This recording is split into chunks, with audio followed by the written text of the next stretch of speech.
I was talking about this story. This is a true story that this gentleman in New York, he was driving home from I guess some event, and he killed an 18-year-old girl with his car. And he went to court with the family and he lost.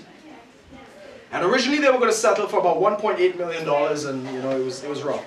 But then the family decided that they were going to settle out of court for a very unique kind of punishment. They said that all they want is $935, but it must be paid in a very specific way.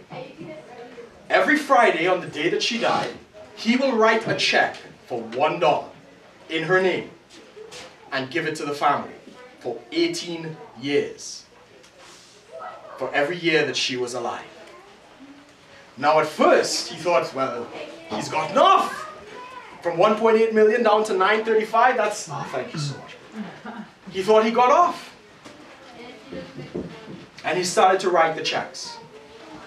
And every Friday, he would write the check, write it out in her name. And after the first month, he realized something.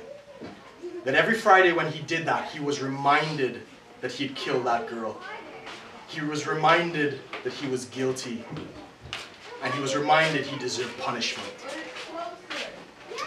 2 months on, the guilt, the shame, and the condemnation was so intense that he actually went back to the courts and he said, "This is cruel and unusual punishment.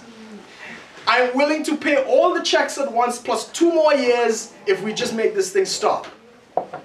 And the family said, "No.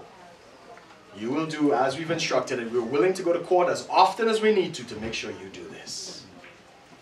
That's a true story. Apparently there was a movie about it. Somebody told me. I didn't see it though.